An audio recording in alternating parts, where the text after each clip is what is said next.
Hello and welcome to Newsbreak. I'm your host, Nick Steffens. The Panthers and Demons battled it out in both baseball and softball, but first today's top stories.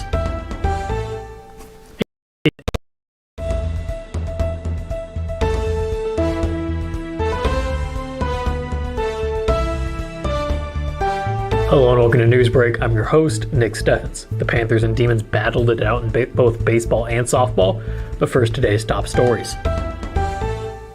A time capsule buried in 1992 at Iowa Wesleyan University was opened during a farewell ceremony on May 31st. Faculty, staff, and community members gathered at the university campus in Mount Pleasant to bid farewell to the institution. The time capsule was initially buried as part of the school's sesquicentennial celebration and was intended to be opened during the bicentennial celebration in 2042.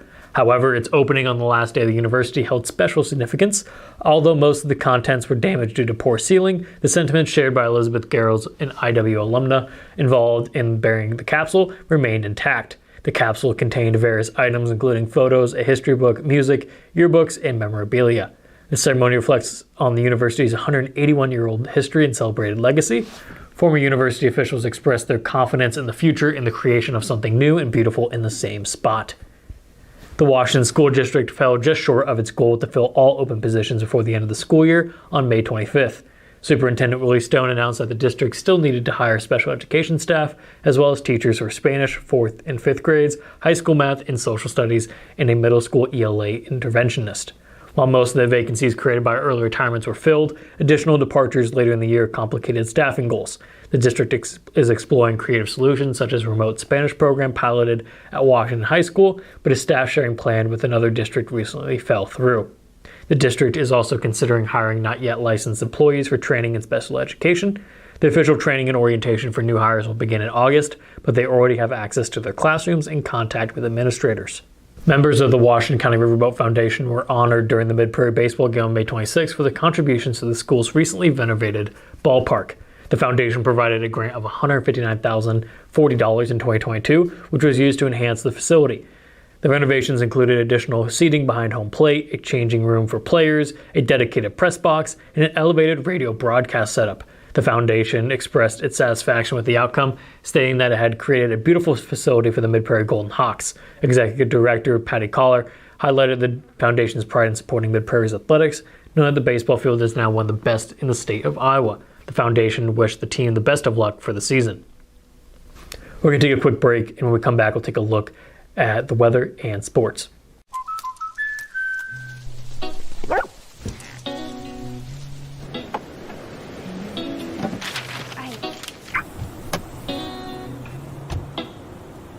Protection is important, especially when you're talking about your dreams, which is why we're going to keep you covered with plans that can save you up to 23% when you bundle your home and auto. That's protection.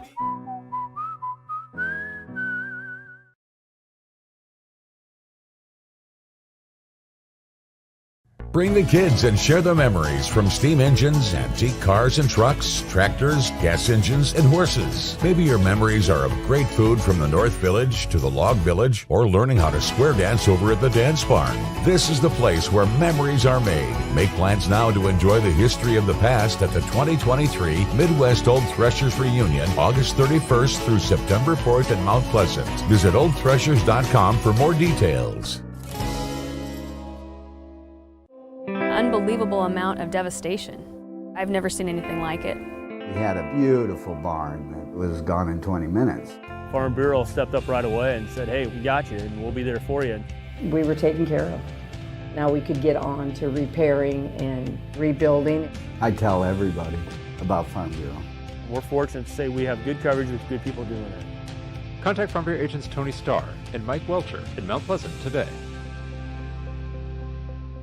Hello and welcome to Newsbreak. I'm your host, Nick Steffens. Coming up, your 5-day forecast, but first, obituaries. Matthew Martin Wilhelm of Dallas City, Illinois, passed away on May 30th at the age of 48.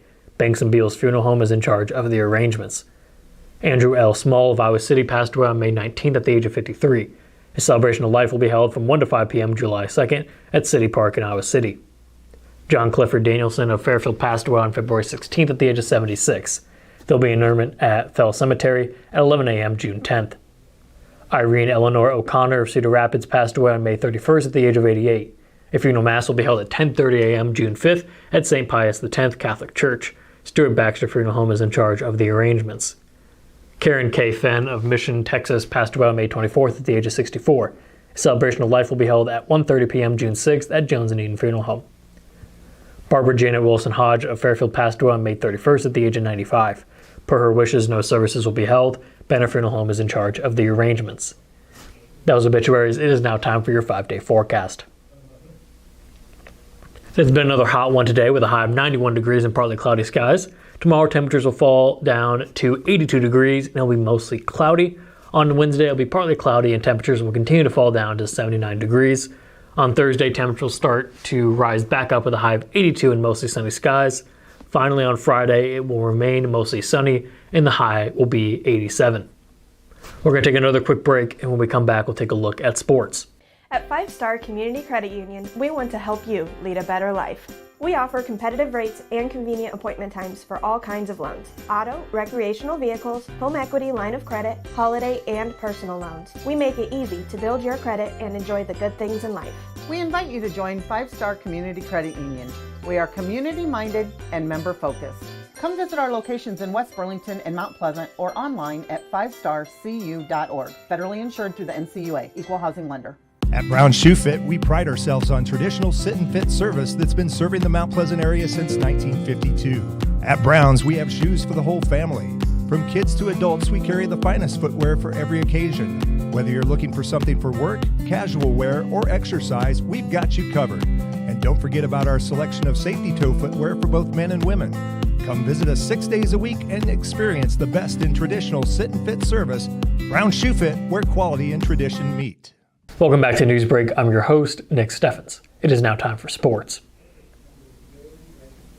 The Mount Pleasant Panthers bounced back from their tough games against Washington by defeating them 9-5 in their third matchup of the series. The Panthers relied on a late-game offense to secure the win, with Zarek Vanghaus delivering key plays. The game saw both teams trading runs, with Mount Pleasant initially leading 2-0, only for Washington to take a 3-2 lead.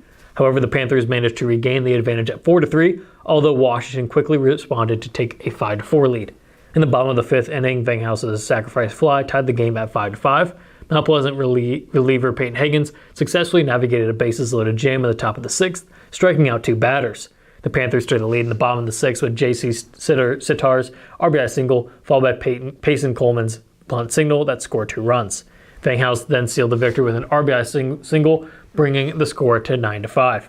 The Panthers showed resilience and determination in pressing Vanghaus, who expressed his pride in the team's comeback. Despite the win, Washington still leads in the Southeast Conference standings. The Washington softball team achieved a season sweep over Mount Pleasant with a convincing 12-1 road victory in 6 innings.